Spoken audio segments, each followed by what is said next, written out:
Hello, everyone, and I hope you're having a fantastic week so far. Today, we're going to be talking more about filters, specifically the Pixellate and Stylize filters. Sometimes, when you are creating a piece of visual media, you want something a bit more abstract than a photo. That's where these Pixellate and Stylizing filters can come in handy. While many of these filters have more niche applications than blur and sharpen, they can create interesting effects that can elevate or even change an image entirely. Let's learn about what these filters are. Let's learn about what these filters are and some applications for their use. First, we will be downloading our example photo for this lesson, People Walking on the Street During Nighttime by Alan W. Let's resize this photo so we can see the effects of some of these filters more clearly. Navigate to Image and then Image Size and change the height of the image to 2000 pixels.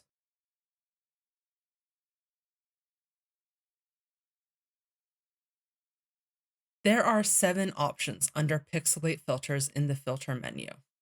First, there's color halftone, which separates your image into CMYK dots with RGB overlap, similar to how the image might be printed. Next, we have crystallize, which organizes an image into irregularly shaped polygons. Next, we have facet, which fuses areas of similarly colored pixels to create a sort of hand-painted effect. This effect is less noticeable in higher resolution images, but can be quite noticeable in images 2000 pixels tall and smaller. This is why we resized the example photo at the beginning of the lesson. Next, we have fragment, which creates a jumbled effect, similar to a camera shaking as it takes a photo.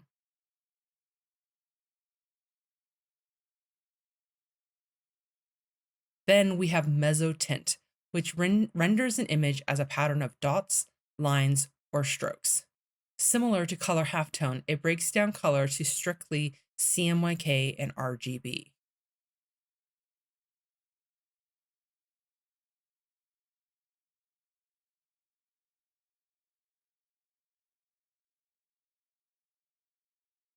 Then we have mosaic, which blends pixels together into larger squares. This can create a low resolution look, similar to digital images in the 80s and 90s. Lastly, we have pointillize, which works similarly to crystallize, except that there is space between the polygons that is filled with your background color.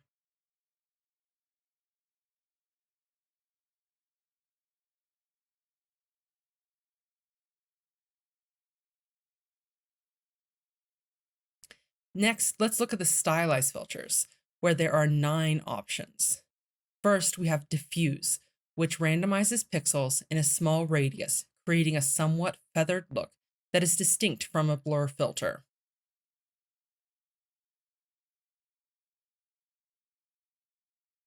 Then we have emboss, which creates an effect where objects and edges in the photo are embossed or pushed into the paper.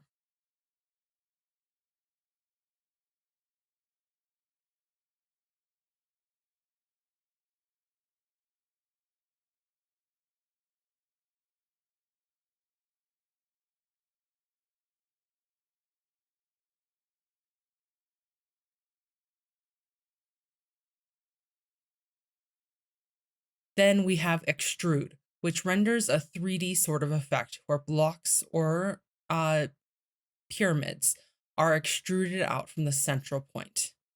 Then we have find edges, which detects edges in the image and outlines them.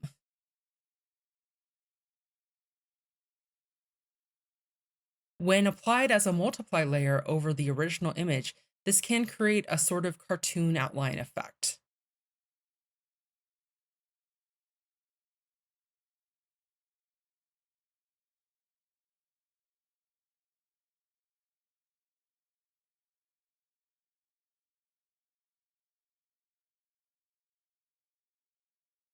Then we have oil paint, which smooths and randomizes pixels, giving the image a painterly look.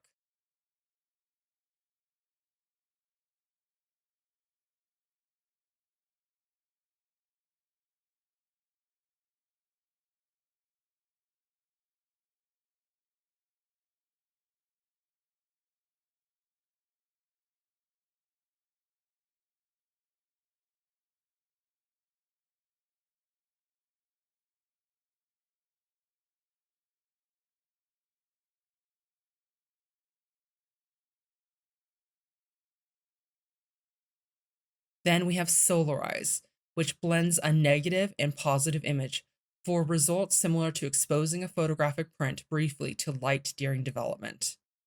Then we have tiles, which breaks up an image into a series of tiles, offsetting the selection from its original position.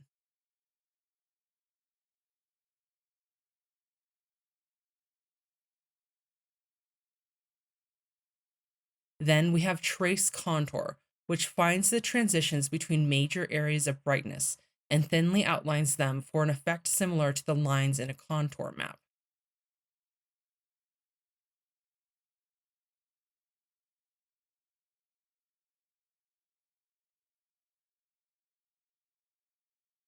Lastly, we have wind, which creates tiny horizontal lines in the image to simulate a wind effect. A lot of these filters are best used in conjunction with blending modes and adjustment layers to create interesting composite images rather than standing on their own. One such example I learned about recently is using the color halftone filter to create a black and white halftone that can add an interesting effect to an image. First, duplicate your base layer by dragging the background layer down to the new layer icon in the layer panel. Select the background copy layer. Navigate to Image, then Adjustments, and then select Desaturate, where the keyboard shortcut is Shift plus Control plus U for Windows and Shift plus Command plus U for Mac to change this image to black and white. We can't use adjustment layers for this process because the color halftone filter works off of the base pixels of the layer, and we need those pixels to be grayscale to get the effect that we want. This effect works best if there are areas of pure black and pure white in the image. While we have points of pure white in the signage, most of the image is gray with no solid black. Let's fix this. Navigate back up to Image and then Adjustments, and then select Curves. This will bring up the Curves dialog. In the bottom of the dialog, you will see 3 dropper icons. The first dropper sets the black point, the middle dropper sets the midtone point, and the third dropper sets the white point. Click on the first dropper, the black point, and then click in one of the darker gray areas in the image. I'm going to click in the person's jacket.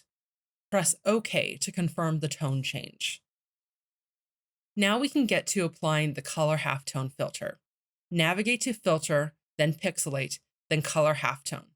You can set the max radius to whatever number you wish. The larger the number, the larger the dots will appear. I'm going to set mine to 6 for a balance between a certain abstractness while still maintaining the general shapes within the image. Next, set the screen angles all to 45 degrees.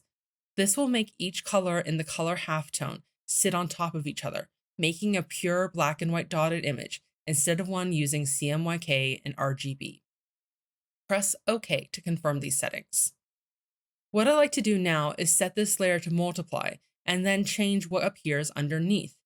You can put a solid color or a gradient fill adjustment layer underneath for a very stylized look, or keep it as the photo if you want to have some of the original colors peek through. If you decide to use the original photo, though, you may want to add a hue saturation adjustment layer and increase the saturation and lightness to improve the contrast and general readability of the image. You can use this technique to create halftone style graphics that can work great for media that lends itself to a hand-printed look, such as t-shirts, posters, and branding for alternative or print-based industries. So for your assignment, I want you to use the photo Close-Up of a Woman with Neon Face Paint by Pavel Polyakov. Then I want you to use at least one stylize or pixelate filter in conjunction with the base photograph to create an interesting composite image. You can do the black and white halftone I taught in the lesson, one of the effects down in the supplemental materials, or use any of the filters to create a novel effect. Try to utilize blending modes, adjustment layers, and any other tools you think would add to the image. Keep in mind that if you wish to utilize some of the filters that are more resolution sensitive, such as facet, you may need to change the image size to something smaller. Use your best judgment and you'll create something fantastic and new.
Once you're done creating your composite image with this new image, I want you to name your file using our standard naming scheme and then submit a link to this into Canvas.